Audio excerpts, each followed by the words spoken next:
going to be very short. As far as very short. And as far as Rosemary, it's like we were talking about you yesterday. Like, oh my. All good. All good. I mean, I can't imagine. So I wanted to do just a little brief thing about Colorado historic newspapers. Beth has made copies here if you want to get onto it. It's an amazing sort of website. And so she has directions in there, and it's also tied together with the Wyoming part of doing that. So the museum's been basically behind getting the papers online, so you can go in there and look up anything you can do. My opinion is that historic newspapers, I'm going to take the last few years out of my term of historic newspapers, okay? They're still better than nothing, but they aren't what the older ones were. Are three legs of a two legs of a three-legged table. You really can't do local history without them, or you're not going to get near as good a job. You have to have something else, legal, other stories, and people to prop that up to get a great story. But without local newspapers, we couldn't do what we do at the museum at all. And so I just find it is really important. And so Colorado Historic Newspapers has made these really accessible. And so the Craig Daily Press is what we're talking about today. But in the past, the museum has been responsible for getting the first paper in Craig, the Pantograph from 1891, all the way to when the Empire Courier ceased publication in 81, all online. So you can look it up by name, by number, by you name it. And so one of the things that we wanted to do this year, we went back a little bit. I showed that it started in 60. Bob's going to fix that a little bit for me. I had that a little bit wrong. Certainly didn't have the story right. But as of now, a lot of the daily presses are now online up to headed towards 82. I think they're in the 70s from what Beth was down. They're going to get more online. And this year, it's not an inexpensive project. That was a $37,000 project to get that digitized. So we tried to get some other newspapers. Two people are here. So there's two sort of, the people behind the Daily Press are here with the Sweeneys, but also another couple of people, their papers are going to be online. So it means that anybody can look it up. So the Moffat County Mirror is going to be, that's Val Fitzpatrick and Helen Fitzpatrick's paper. He did that in 42 until 43, until it ceased publication. All of them that we have, we sent off to be done. They're going to be a little while getting. There's a special edition from 1897 that was never done. The Maybelle Gazette was a very small, very short-term paper out of Maybelle. They were actually going to try to become the county seat out of Maybelle in 1912. That's why they published the paper. It didn't work for them, just in case you didn't know that. And then the Northwest Monitor was done by Bill Savage in 81 for about 6 months. That's going to be digitized and online. And then the next one is the two that are sitting here, the New West that you guys did from November of 01 to November of 02, so a year. That'll be available on this website as well. So you guys will be the first ones that are in the 21st century. And again, it'll be a few months before all that happens, but I think it's going to be sort of neat, and hopefully people then will pick it up and go forward with the Craig Press to get it closer to the year 2000. So that's just a little bit of a detail. Some of those had to be, they didn't have microfilm of some of them, so it's going to take a little longer to get. So again, short. And so this is the books. There were over 40 of these books that are bound edition. This is 1963. And there was 40 of these that are going to go online so anybody can look them up. There's no way any of us would have the time and space to look that up if it wasn't for the way they are very searchable, very easy. And they're free once they're put on for everybody. So Beth brought this idea up here. Steve Bergman actually brought up the fact that in 63, he won a bicycle from the Daily Press for selling the most new subscriptions. And anyway, so he was talking about it. I actually had the book in my hand that story's in.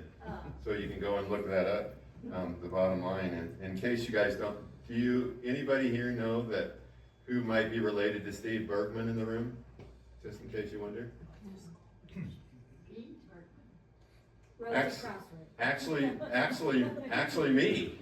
So this guy and I are first cousins, in case you didn't know that. You're about it in United States. That's not really. I still think Doris Zimmerman's related to more people, thanks. Anyway, I thought that was funny, so I'm gonna have to give him a hard time. But anyways, yeah, my dad's youngest sister is his mom. So I want to just really quickly introduce Bob. You came to hear him, not me. I met the Sweeney family in about 62 or 3, about the same time as this was going on. Henry and June, Bob's folks, moved to Craig and bought the house next door to my folks. So since Henry had been on the ranch his whole life, he decided he could irrigate his lawn. I think he had the greenest lawn in Craig, bar none. It had to be well irrigated, and probably the largest water bill. And June didn't seem to be able to help herself to teach kids, so I became her top person. So she was the auxiliary teacher for me for years in grade school and things like that. So I was about 7 or 8, I think, when they moved to Craig. So I got to meet Bob and Jerry's girls, and because of that, so it was sort of a fun thing. So June would be doing whatever she did just to show how that sort of worked. And then all of a sudden, sometime in the afternoon, she said, well, I got to go proof the paper. So they even put his mom to work, helping to do that. I think it was a family event. So I'm going to, without that, again, and one thing more for the museum, 25 years ago, you're still going to get it someday. Except he always gets even with me, way more than the other way around. And I really enjoy it a lot. Sorry to ruin your fun, but 25 years ago, Bob was with the Kenneth Kendall King Foundation in Denver, and that foundation gave the museum a substantial amount of money towards the cowboy and gunfighter collection. And I just wanted to sort of remember that I hadn't forgotten that. Yep, and thank you for that part. So I'm going to turn it over to Bob. And again, I'm going to welcome him again back to Craig for one more time for his old grade school.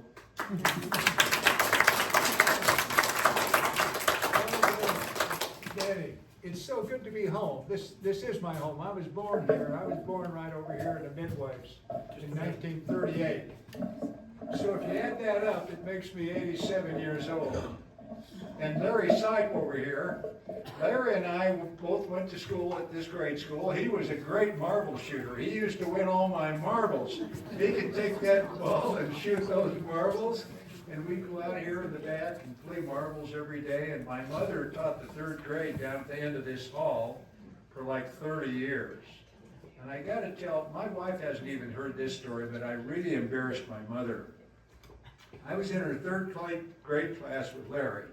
And we had a spelling bee, and I won the spelling bee in the class because I could spell pretty good. So she enters me in the school contest here in this gym, right here. And we come in, and they have kids from all the grades here, and I'm here. And the guy asked me the question to spell board. Okay, I said B-O-R-E-D. And he repeated it, and he said, spell board again. And I said, B-O-R-D, B-O-R-E-D. That's wrong, it's B-O-A-R-D. We're talking about a boardwalk. So I lost out, and my mother was so mad at me, she was just burned up. And I was embarrassed too. I was embarrassed that I couldn't spell board. I just misunderstood. There is a spelling, B-O-R-E-D. But anyway, when I see Larry here, Larry and I have grown. We've had class reunions, we've played golf together, we played marbles together. And when we moved to Craig, I think it was 1946, and I was talking to my first cousin, Patricia Sweeney, back there, Paris, and she thinks 1946 was when we kind of all moved off the ranch, the war was over, and my mother came in to teach the 3rd grade in Craig, and she came to us. And so we bought a home down on 409, Brave Street. And my brother and I walked up to the corner, and here came 3 boys walking down the street. Larry Sype, Barry Sype, and Gerri Sweeney. All 3 of them. And they came up and they wondered who the hell we were. And we sat there and visited with them, made friends with them, and they kind of wondered who the hell were these guys. My brother had a stupid looking cowboy hat on. But Jerry, you probably don't remember that, but I remember it because we were hicks from this country, and this was something really new to be in Craig, Colorado. So this was a great school. I loved this school. Mrs. Livingston was there next, and Mrs. Leggett upstairs. And I'll tell you another story about this school. We were in the 5th grade class upstairs, and they brought in Tommy Maniotis and George Maniotis. And they were much older because they were war refugees. And neither one of them could hardly speak English or understand it. So Tommy was great big tall. He was really tall. And we had a basketball team going on. And we played basketball down in the museum. Down at the gym in the armory is where we played basketball. And we played here too. This was a gym over there. But anyway, we played basketball and we made Tommy the center. And we just throw the ball at Tommy and he'd put it in the basket. So we won the basketball games. So this building brings me back a lot of memories of Craig, Colorado, and it's a great building. I'm really pleased. I walked down the hall and looked at those rooms, and it's really wonderful what you've done to save this building. The old Bree Street School over there, we went over there, we used to climb up that thing that was on the side. We could take our shoes off and we could climb up there and just slide down. And that was a big deal. And when I was in I think maybe the 6th grade, maybe the 7th grade, Doug Dale came down with polio. I think he was the only case that I know of in Craig, but he came down with polio, and he was a great big, husky, athletic guy. And here he came in polio, and he disappeared for about 6 months, and they brought him back to the school in an iron lung, a great big iron lung. And he was just skin and bones. You remember that, Bill? Oh, yeah. Yeah. Bill Rippey over here is a longtime friend. His brother Larry and I were great friends. And his family ran Craig Hayden Fur. But that was a shocking thing when Doug came back and he recovered and played football. We played football with him, and then he became a coach, and I think he raised 2 boys here who were great athletes, and he passed away not too long ago, I think. But gee, when I look around this thing, our first society editor is Jeannie Higgins, sitting right here in front of me, and she was gave her a camera and she went out and wrote a society column. And Rhonda, I watched Rhonda play guard on the Moffett County High School girls basketball team under Title IX. Rosemary Crosswaite sitting over here, married to Bob Crosswaite. He and I were on a bowling team at CSU together with Doug Dale. And Andy Simon, I think, was on there, and we won. We actually were the best bowling team, and we won it. My wife, Jerry. Jerry, stand up and say hi.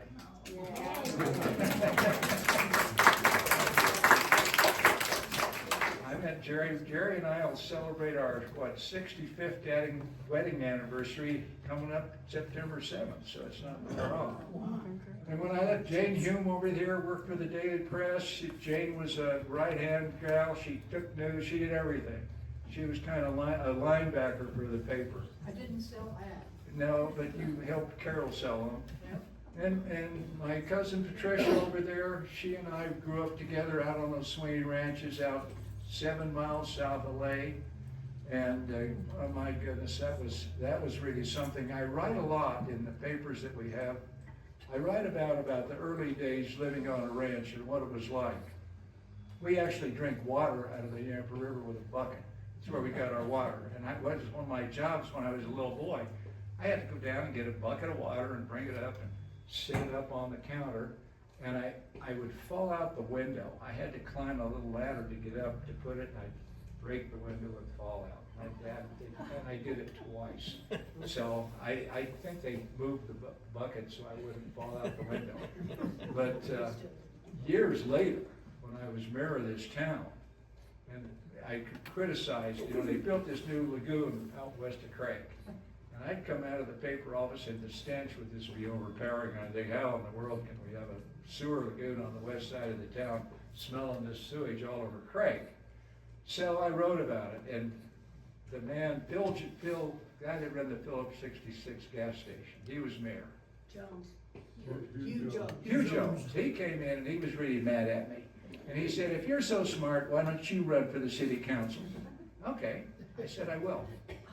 And Sid Sather took a petition around, he got names, and I ran for the city council, and I got elected.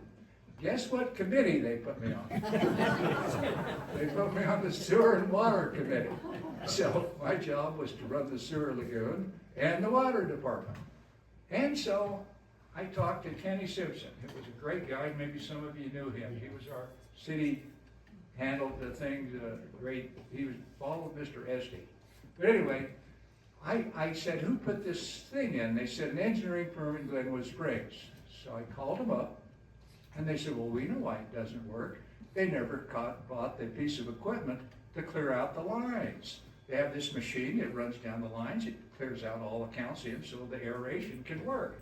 They said they were too cheap, they wouldn't buy that, they wouldn't buy the machine and do the maintenance on the thing. So I said, how much is it? They said $400. We bought the machine, we put it in, we ran it up and down the lines, and the thing quit stinking. Now, that, and then I go to the water department, and here's another thing about the sewer lady. Kenny told me that they were dumping raw sewage in the river. And this was the same river, you know, that I was drinking water out of when I was a kid. And I said, we aren't gonna do that anymore. You know, he said, well, we had to let it against the law, but they were doing it anyway. We're not gonna do that. And then over at the water department, it was interesting to go back, and we have a good water department, but they had these barrels there, and the barrels had skull and crossbones on the barrels. And one of them was chlorine, which you have to put it into the water, but the other one was fluoride. And I really became, when I saw those barrels of that stuff that we're putting in the water we drink, I really became concerned about what these chemicals do in the water that we drink all the time, and we may be poisoning ourselves. And, you know, Kennedy's gonna do something about our American health.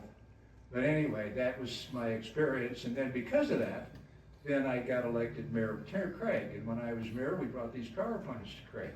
I went to Farmington, I went to Rock Springs, we went all over the place to try to get these power plants in here so we could make a living. And I remember sitting up at Signal Hill with Joe Petrini one night about 11 o'clock at night. Craig had done $4,000 worth of building permits in the whole year. And the population of this town was maybe 4,500. And we were just dying, you know, it was just dying, and I was struggling with my little newspaper, which I'll tell you about in a minute. And the Empire Courier was really good, and I'll get into that too, but we were so worried about the future of this town that there weren't any jobs, and you know, the agriculture was up and down, and it was just a pretty sad story of he and I sitting there looking at this, and he didn't know what he was gonna do with Signal Hill, and he eventually sold it, and he died, and Dottie took it over and ran it. Now it's a going business right up where Jeannie Higgins lives, almost.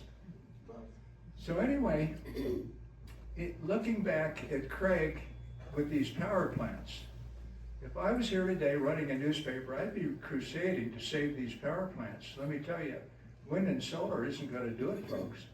And you know, we're slowly running out of water, and we're slowly running out of electricity. And you know, when the lights go on in your house, when the power goes off, your phone should even work. Remember, we all got smartphones. You can't charge your phones. You can't do anything. But nobody seems to be concerned about it. You know, the legislature's off doing some monkey business stuff. But water and electricity are the big challenges facing America. And we can talk about security and police and all that. But I'll tell you, water and electricity to me are very, very important. And windmills and sun will not do it. And we're going to run out of electricity one of these days, and we may run out of water as well. So those are things I'd be working on, and I'm not here, but I am going to work on these power plants. The Secretary of Energy is from Denver. And I'm going to do everything I can to save these power plants. I want to save the jobs, I want to save this town, and if I owned this newspaper, I'd be putting out a paper every day crusading to save this, and I think it can be saved. But the people here have to unite. You need to get committees, you need to contact the president, you need to hold everybody. I think we can save these power plants. If I had a message to bring to you today, let's get with it. Let's save these power plants. Let's save this town. I would have to tell you that when I was mayor and we built the first one, I came out of my house and there was a thin film of powder on my car.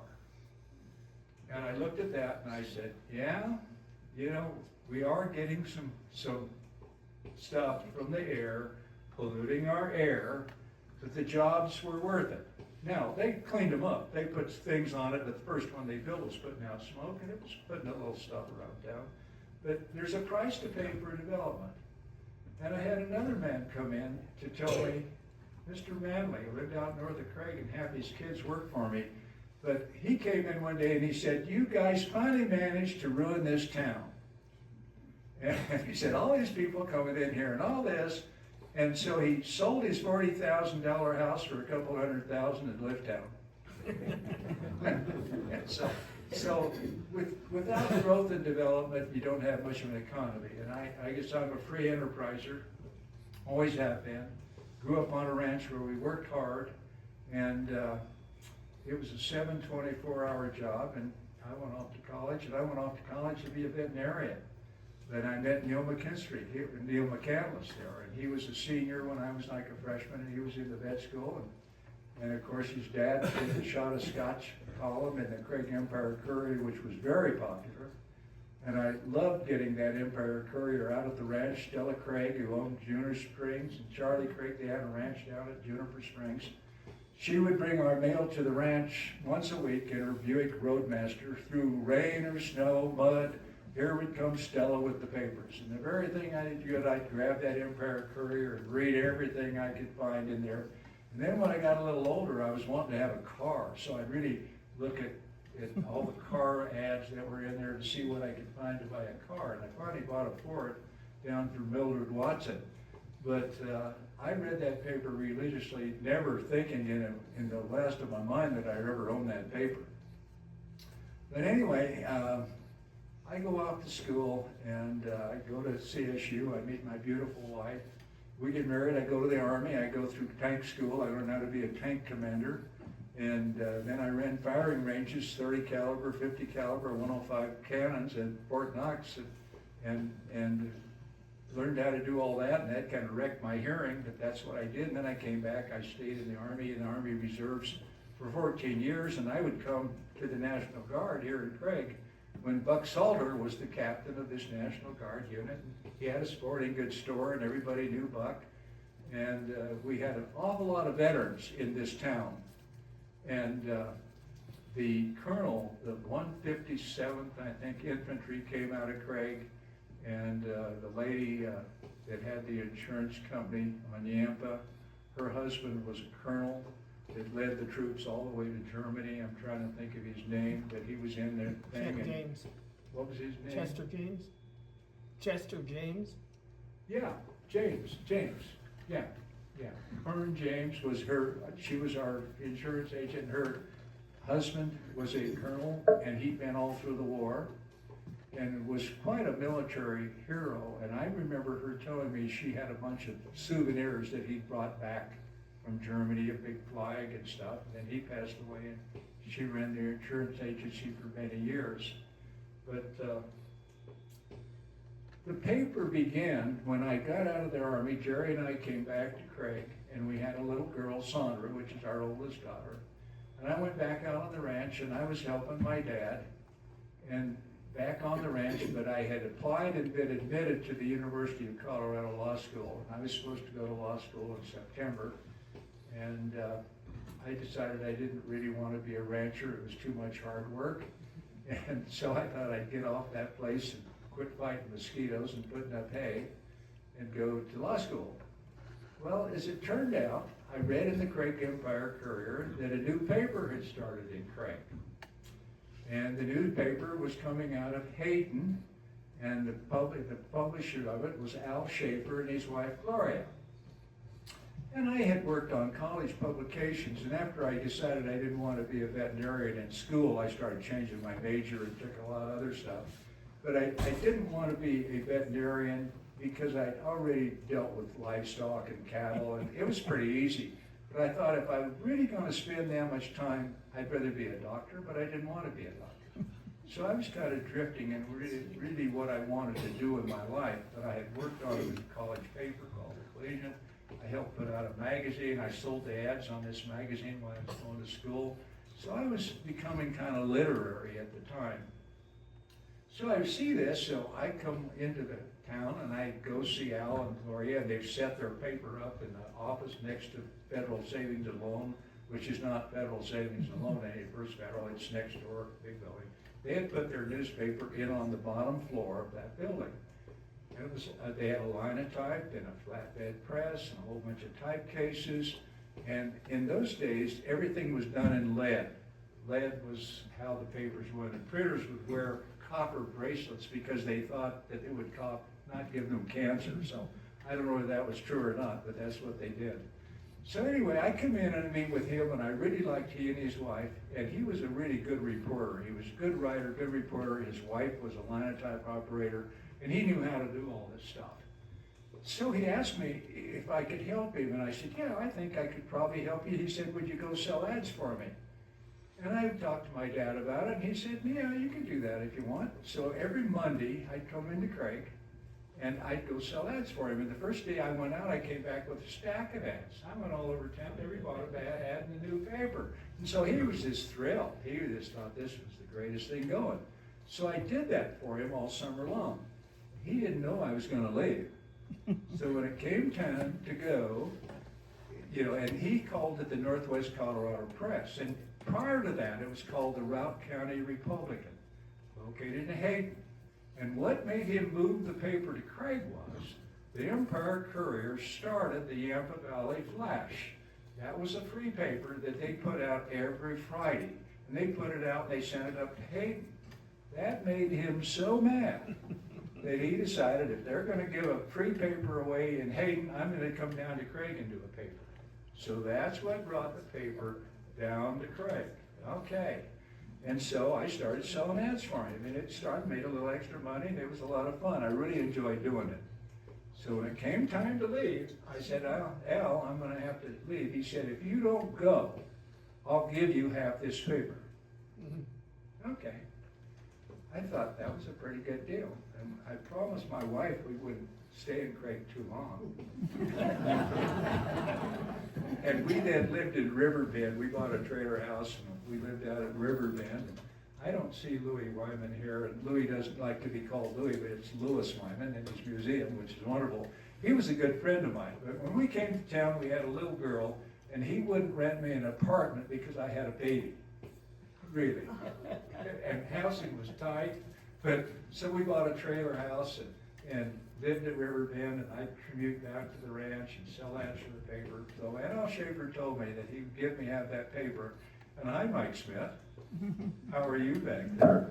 Good. How are Mike you? Smith is the only kid that went to Craig to go to Harvard. And he just bought a home back in Craig, and he's a great, successful lawyer in Denver, Colorado. And his dad was Mr. Smith at the post office for 30 years and a great baseball player. Mike, good to see you. Have a seat. Yeah, I spent 4 hours in the car sitting in the I see Mike every once in a while now. Anyway, so then I start spending more time at the newspaper. And I'd go sell more ads, but I still help my dad out at the ranch, and I'd do this newspaper stuff. But I didn't get into the back shop. I didn't get into the printing or anything, but he did all that. So at the end of about the year, he approached me and he said, Bob, it's not going real well. It's not going real well. And I had people I would call on, Golden Rule Store, the Zimmermans. I don't know whether Doris and John are here today. I don't say they were great. But they told me that Craig didn't need another newspaper. And I'd run into people who were very friendly with the Stoddards, and they'd been here for a long time, and they put out a really good newspaper. And I would tell you honestly, what I know today, I would never have done that. I would never have done that again. Because they were really putting out a good paper, and they owned half the town. Stoddard owned part of the Cosgrove Hotel, it was on the bank floor, Ted McCandless was everywhere, and they had all kinds of friends, and the Tucker family was well established, and they were this really Craig. They were Craig, and here I come as a whippersnapper, start this newspaper, and I didn't really start it, I bought it, and took it over. And the guy probably dumped it on me thinking that I was really going to be silly, but when he said he'd sell me the paper, I went down to the bank.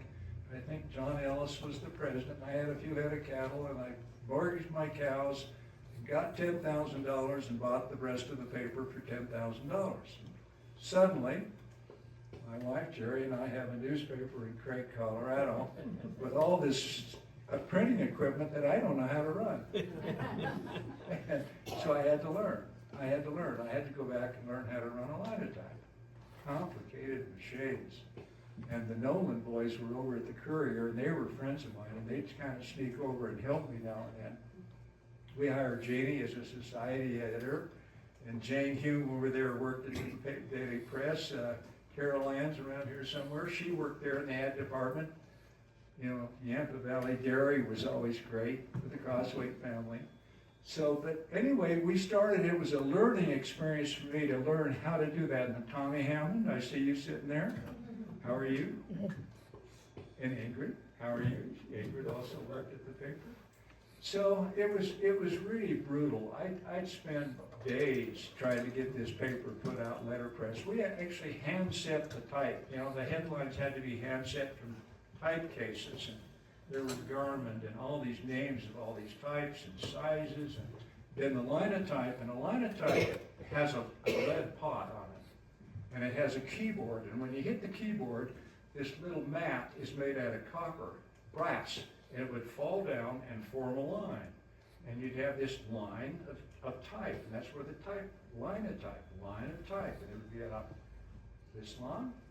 And you do this, and a good operator could do about a galley an hour. And so a galley would be one column about 12 inches long. And we would pay an operator about $1 a galley for turning out this new stuff. So I learned how to do it. And the machine was old. Everything I bought from him was old and didn't work. So I would spend half my time fixing it, trying to fix it. And so I got another linotype, and it was about as bad, but I had one, when one would break down, I'd move over to another one. And they also, if you didn't get that type line tight, the hot lead in a pot behind would squirt out on you on the floor, and it was called a squirt. And if it hit you, it burned. And years later, I had a woman whose foot was all scarred because it came out on her feet, and it keeps burning. You know, it doesn't stop. It's hot lead. And then Doug Brown, his dad was Mayor Craig. Doug Brown in high school came to the paper in high school. And we also, to get a picture, we would cast a mat. And they had cardboard, indented cardboard would be a mat. And you'd make a lead impression of it, and then you'd put it on a piece of paper or on a piece of board, and it would print. And everything had to be type high to do it. Everything had to be perfectly typed high, and we put it in these, I forget what some of this stuff is, and then we put it on the press. And I had an old press that would print 2 pages at a time. And you'd stand up there and feed 2 sheets of paper, back and forth. And then you'd have to turn it over and do it again. And it had a fire, it had a gas line, and the fire would keep the electricity so it would work. Sometimes if you stopped, the sticks that were pulling the thing, you'd burn the end of the sticks off. So I went through all that. And so anyway, we got the paper done. Jerry'd come down and run this old folder, and the belts would break on it, and we'd fix it. And somehow we managed to get out a paper. And the first paper I did all by myself is probably in the file. I had this 16-page paper. I worked solidly for 3 or 4 days. I never went to bed. I just tried to get that paper done. And it went on and on that way for quite a while. And then Divine Providence, and I want to speak about Divine Providence before I quit here today. And when I'm ready to go, somebody tell me to quit. But anyway, Divine Providence is really important in my life. But here comes a young man who's a printer on his way to Utah, and he stops in, and I say, could you help me? Yeah, I'll go to work for you. And he knew how to do everything. So suddenly I have somebody helping me. Jerry Muir was his name. And he said, well, I'll help you for a year, and then I'm leaving. So the 2 of us, I learned how to do everything really working with him. And when it came, that day to leave, he got in his car and left. I couldn't believe it. I said, don't leave, but he left me. So, Divine Providence again, another guy comes in the door, he's a pressman from back east, he goes to work for me, and he had a family and the kids, and so he helped me. And on his own hook, he went down to Grand Junction and bought a little offset press and a camera, a box camera, and this little heavy press. It was a press. He paid $400 for it out of his own pocket. I reimbursed him, but we carried it in, we set it down in the basement, and we learned how to do photo offset printing. And photo offset printing is what did away with linotypes and lead. And the way it works is it's a camera, and you use a big sheet of film, and you just take a picture of everything. And then the picture, you'd make a metal plate. And then the plate, you'd develop a plate and put it on the press, and it would print. And it was printing on a flat surface. Now, how could you get it to print flat on flat? You flooded it with water. Ink and water won't mix. So the presses had a water fountain, the water would flow, the ink would flow, the ink would go to the ink, and the water would keep everything else. So that was how that came into being. And our pictures suddenly became really good. And anybody that was here that read the Empire Courier, they had terrible pictures, pictures you could hardly see. Well, we came out with really beautiful pictures. And then I went and got a press out of Denver, an offset press. We got a big press there. We put it in, and we started doing the paper every night. We changed it to every day. We did the Craig Daily Press. We printed it. We had up to 40 newspaper kids. We put papers on every doorstep. Jeannie was there. Jane was here. Carolina was here. Ingrid was there. And suddenly we were really in business. And my goal was to have all the news printed. And our slogan was news while it's news, not history. And we worked really hard to do that and have the paper out every afternoon. And Sylvia Beeler, who's on the wall down at the museum, she sat in the front office, and the 40 newspaper kids would come in every night after school and get the papers, put them on almost every doorstep in this town. And I think we charged $4 a month. And the paper kids got, I think, $1 of it. Jerry would run all those paper boys, and if they didn't come, my kids would fill in and they'd go out and run those routes. And I had a rule that if you didn't get the paper at night, you call me and I'll bring you one. Okay. We'd be sitting down to have dinner and the phone would ring and somebody didn't get their paper. Okay. I would get in my car and I'd go take them a paper. And it didn't happen often, but I did one thing else with that. I would call them the next night. And I'd say, did you get your paper? And most of the time they'd say no, but we just wanted to see if you'd really do it. And so it was kind of funny, but we did do it. And then when we had a lot of kids, they'd be sick or something would happen. My 4 kids, 3 of which were old enough, they would go deliver those routes. And our daughter Sharon would go out and sell papers on the street every night. And there's a pretty good story about Sharon selling papers. She would go out and we'd scoop the papers up off the press, give them to her, and she'd go out on the street and sell papers. So we didn't know where she was going to sell them. Well, she was going and selling them in Craig's 13 bars. So when she was about 12, her mother said, she was telling her mother that somebody gave her $5 for a paper. And she said, well, where did this happen? Oh, at the White Horse Inn. And so then she said, well, you can't go in there. You can't sell papers in the bars anymore. And she said, well, if that's the case, I quit. And then Sue came along. Sue and Julie Sather, Sid Sather's daughter. She and Susan sold papers. They went around. Then they'd go sell papers, and then they'd go to the Craig Drug, Jim Brinks, and they'd go in and have a soda or something, So the whole family got involved. Patrick came along, and Larry Cook had to have his paper taken into the garage and put in his garage door, right next to his door. So, but we worked hard at that paper, and I knew Larry all the time. Larry was running a flooring company, working his fanny off, doing your floor business.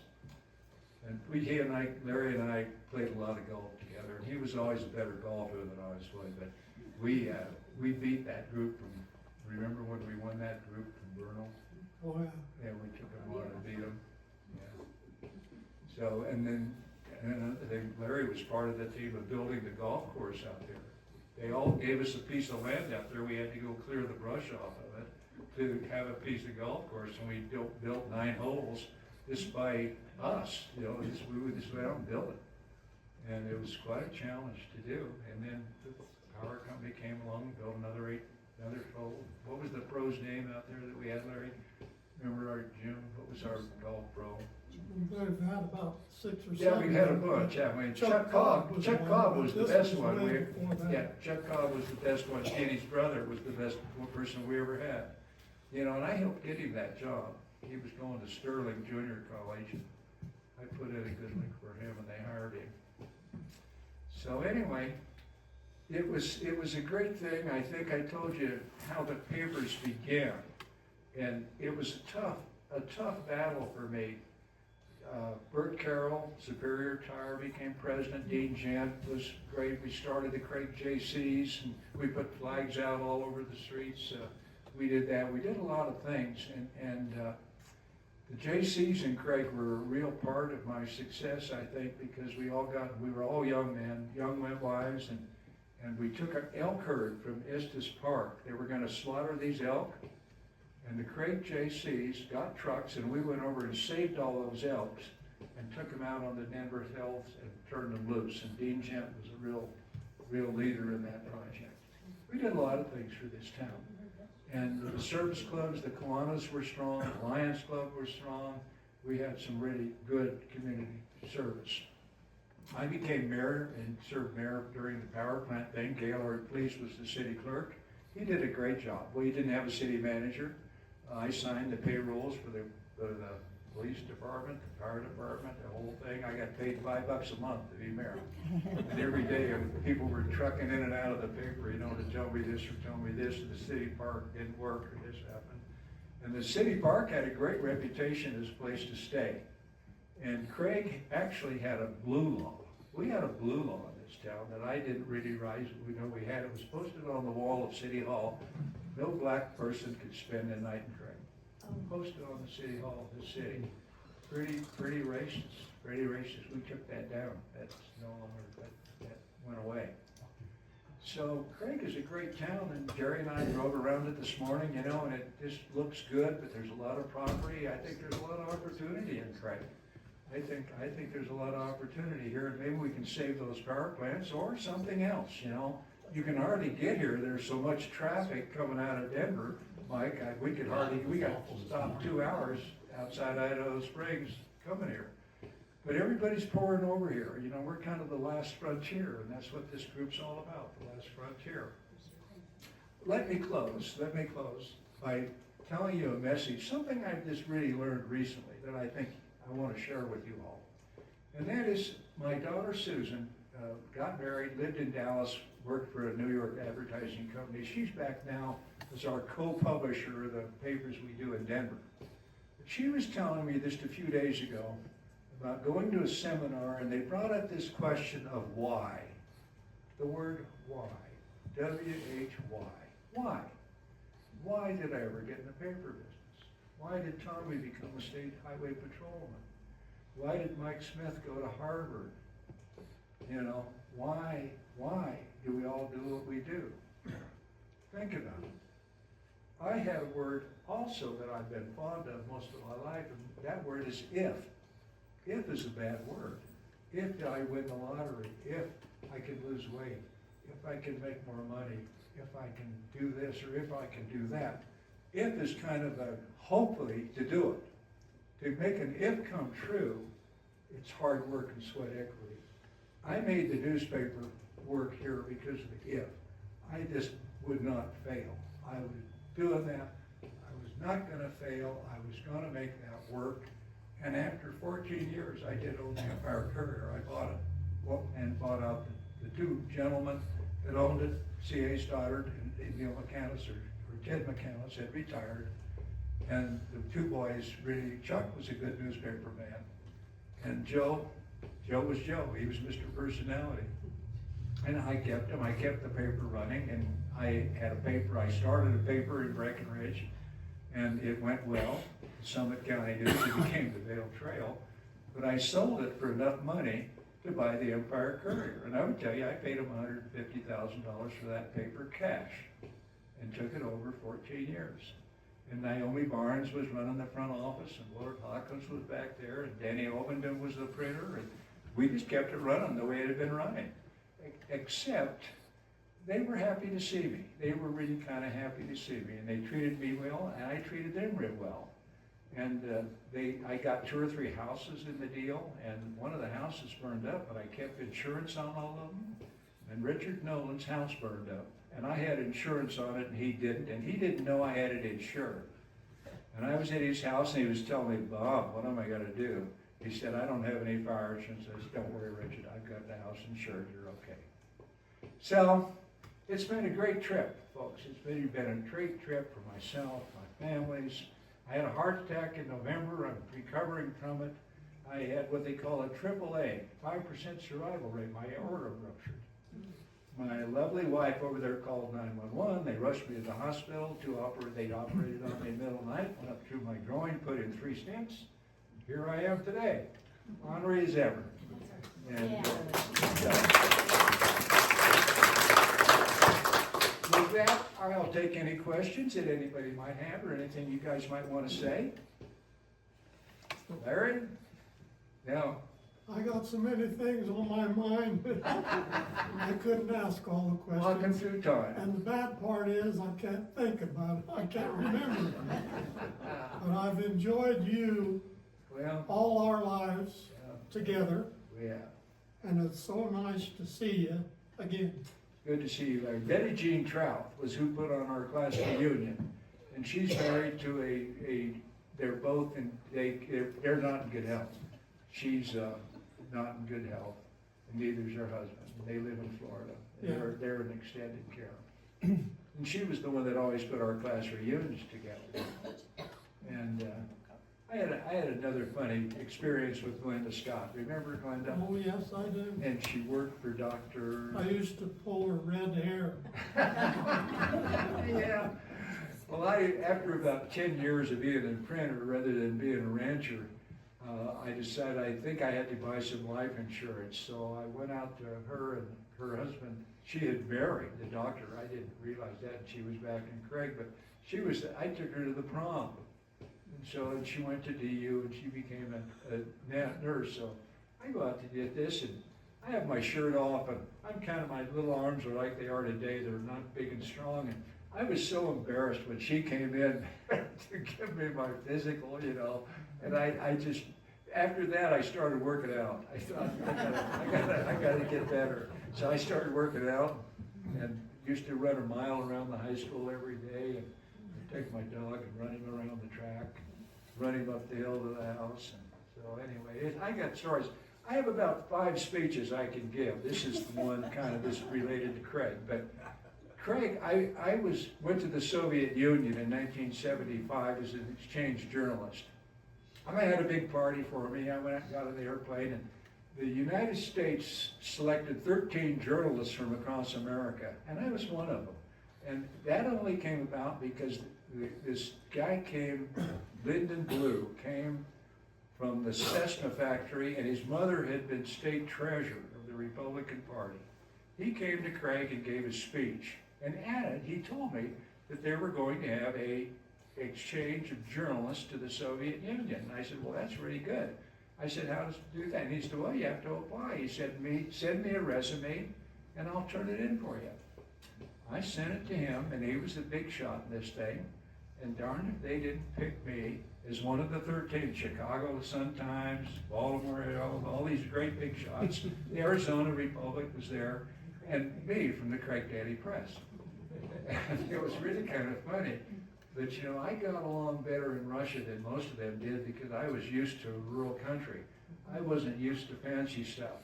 And some of them went to tear the place up. They went to find everything wrong that they could find, and there was plenty to find that was wrong. I went to learn. I just went to learn what it was all about. And that changed my life. We were there 6 weeks. I didn't stay all year. We were there, but we went everywhere. We went everywhere. We went on the train to St. Leningrad. We went to Siberia. We went everywhere, all over the place. We were exhausted when we finally got out of there. But what I learned about the Russian people is that they're this people. They're this humble people, and there were only 14% of the country were communists. And when they finally dissolved it, when Reagan told them to tear down that wall and they caved in, the communists got all the money. The oligarchs ran off with all the money and all the wealth, and everybody else is still poor. And it's just, they never took us to the Ukraine, but they were so proud of the Ukraine because that's where they got all their food. The wheat and the grain all came from the Ukraine, and they were so proud of it. And they vacationed back on the Crimea.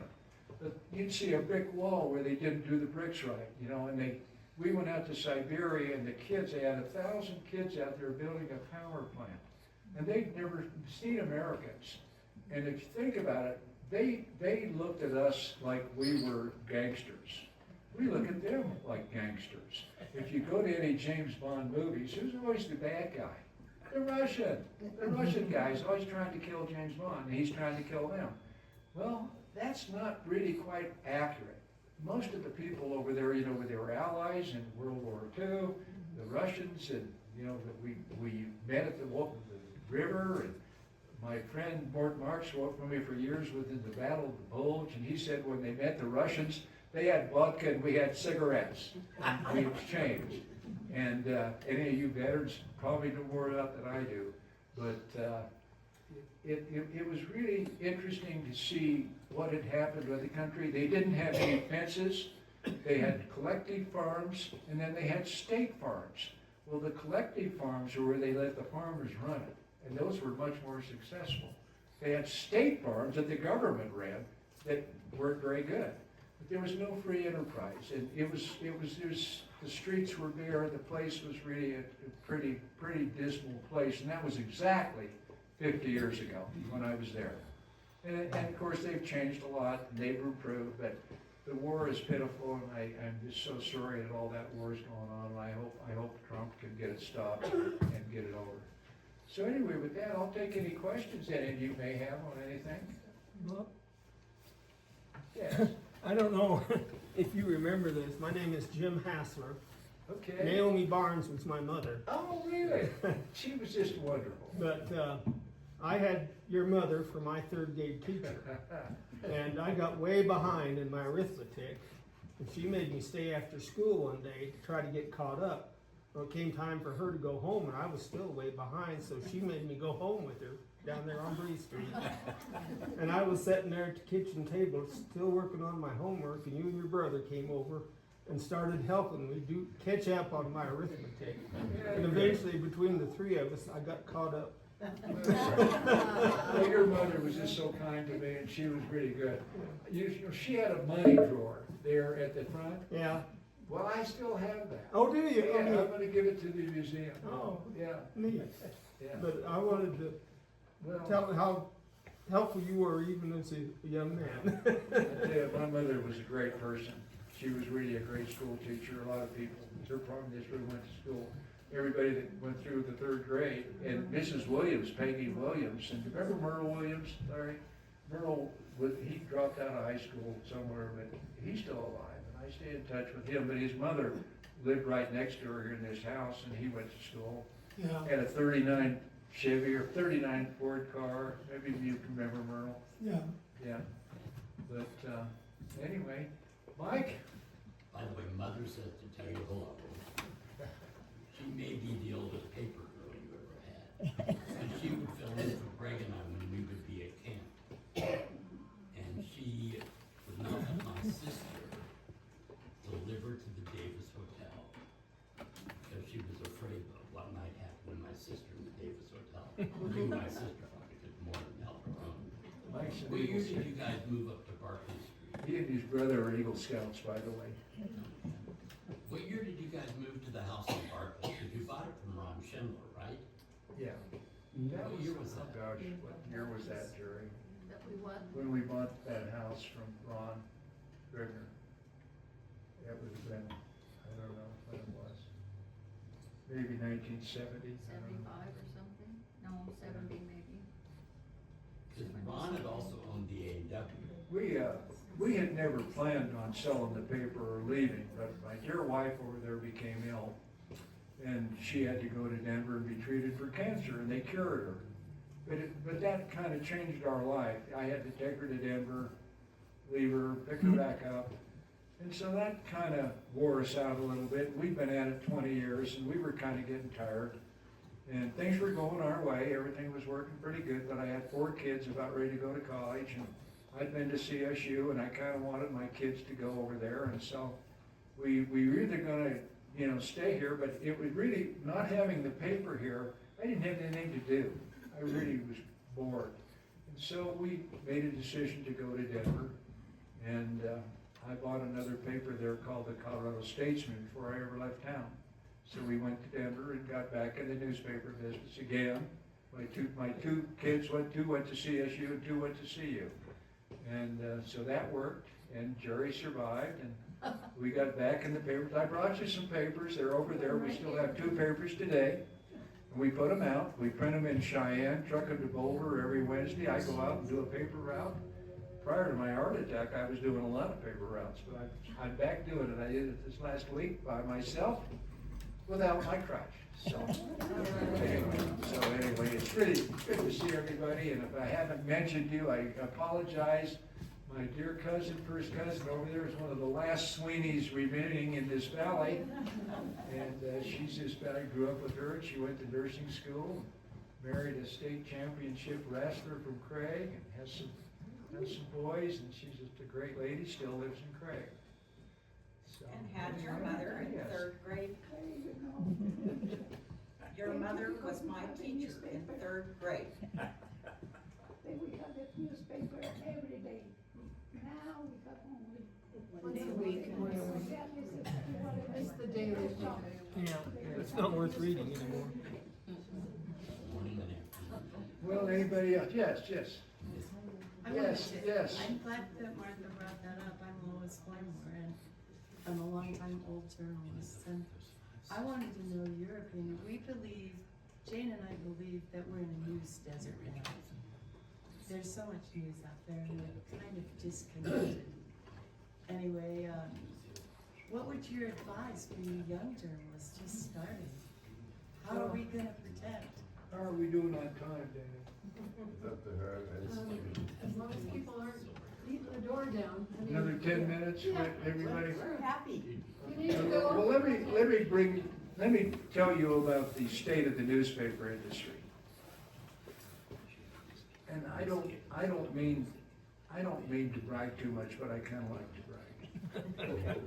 All right. I went all the way from Craig to become president of the National Newspaper Association, 16,000 newspapers. I became the president. It was a 20-year trip. I had to become the district director for 4 states. I had to be the treasurer, the secretary, all this stuff. We had offices in Washington, D.C., and we had an office in Columbia, Missouri. So I traveled a lot, and I did a lot of work, and I slowly, and I was one of probably the first persons from the West they ever had president, because most of the papers were back there. Anyway, I made it. Okay, I made it, and I did that. But I learned a lot about the newspaper industry. And newspapers were really strong, and most of these newspaper fortunes were made by people who started papers, family papers, and the town grew. The Bonfils family in Denver, the papers grew and they became very wealthy, and some of them started foundations. Knight Ridder has a foundation. So newspapers were very successful, and then the social media came along. You know, social media, Facebook. The newspapers lost all the classified advertising, which was really big. And so we lost some things. And another thing newspapers lost is they quit doing printing. Our revenue here in Craig was probably 30% came from commercial printing. And then office supplies. The Steamboat Pilot was a pioneer paper. Morris Legacy family owned the Steamboat Pilot for years. They sold office equipment. They sold everything and had a great printing plant up there. So we did, and the Empire Courier did a huge amount of commercial printing. And kind of a sad story on their printing. I could take and photograph all their forms and reprint them 5 minutes. You know, and it would take forever to put these forms together in lead. You know, you have to do these lead, you'd mite at the corners and make it look real good. Then you'd put it on a tray and put it away. Well, when the company wanted more printing, you'd pull it out, put it on the press. Well, all somebody had to do was bring me one of those. I'd go pick a picture of it, put it on the press, I could print them off. Bingo. And much, much less expensive. So everybody wants to save money, and they wanted to save money on their printing. And Danny, it was a great printer that opened his own plant. Ovenden, Danny, maybe some of you know him, but I don't know that Craig has a printing shop today. But that was a big source of our revenue. I would go down at night and run a printing press every night. Bought a lot of shoes.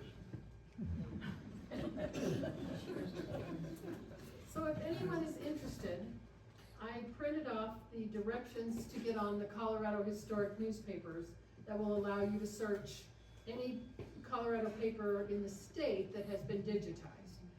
The Daily Press is in the process of being digitized. There are some that are on there, but it will be a little while before we're current up to 82 and the other papers. There's a second one, and it's called Peak to Plains, and it is a mix of the Wyoming papers, and they also include everything that the Colorado Historic newspapers has. And for me, my family went back and forth, so there's articles in Wyoming and there's articles in Craig, so it's a better search engine for me, but for others, the Colorado one is probably all you need. But take one of these, there's enough for everyone. There's also copies of the papers that they're now doing, the weekly Register Call and the Villager. And where are you living? We live almost in Parker. Oh, okay. Highlands, yeah. Okay, so anyway, they're still publishing papers. News always, all the news that's fit to print, right? Yes, yes. One other thing, Lois asked me that question and I got carried away on something else. Lois, here's the status of newspapers today. Most of the family papers are gone. There are only 2 or 3 family newspapers left in the whole Denver area, Jerry and I being one of them. The Jewish News is another one. There are almost none that are owned by local people anymore. One of the papers, many papers are going nonprofit, 501c3, nonprofit, and taking the role of public radio. Now, if you've been following the news about what's happening with public radio, it's not very good news, because they're not funding now. They've ceased to fund public radio. So public newspapers were kind of slow to catch on to trying to get the government to finance your newspapers, but we get legal notices, and that's a pretty good source, but those are drying up. More governmental units are doing it themselves. So they put it online and they're on computers, and everything seems to be going more digital. Print newspapers are going more and more online, and it's because of papers are listed printing, and the printing plants are shutting down. In Denver, we printed with the Denver Post for 40 years. They had a plant up in Berthoud. We printed there, and I read in the paper they're going to shut the printing plant down, and we're printing there. And they didn't even notify us. This hedge fund in New York said they're going to shut it down. They put the building up for sale for $7 million, and they took the $20 million worth of printing equipment and destroyed it and sold the building. We had to go find, 90 newspapers had to find a new place to print. We scattered all over. Some went to Kansas and Mexico. I went to Cheyenne, Wyoming. We're getting our papers printed at the Cheyenne Eagle in Cheyenne, Wyoming. They truck them down to Boulder every week. It's working great. But I was lucky. I was lucky to find a printer. So the printers, and the presses disappear, the papers are going to disappear, and we go online. And Craig could probably have an online paper. But, you know, I'm a print guy. I like news on paper. Okay, books, paper. I like that. But it's moving fast toward digital, where you get the paper. We have it, you can go online and read the Visitor. It's called Issue. And we have it on there, and we don't have a paywall. You can go on and read my paper right now, and it's free. So we're doing that, but it hurts us on the subscriptions. If you can read the paper free, why are you going to pay for it? So we find that our subscriptions are level, but they don't increase. And then young people don't read anything. They don't read anything. You know, they're watching sports, you know. Bob, I can summarize your speech today in 2 words that you gave. If and why. If is the backbone of, if my people who are humble themselves and pray and seek my face and turn away from their wicked ways, then I will hear from heaven, I will forgive them of their sins, and I will heal their land. Why? Is because we are to love God with all of our heart, soul, strength, and mind, and to love others as ourselves. And that is your backbone, right, of what you have said today. Well, the message, I would tell you, always remember that why. Ask yourself why you do what you do. Why are you here? Why are you alive? Why have you done? And don't feel bad about it. Feel good about it, and why you are where you are today. And I thank you all for being here today, and we're done.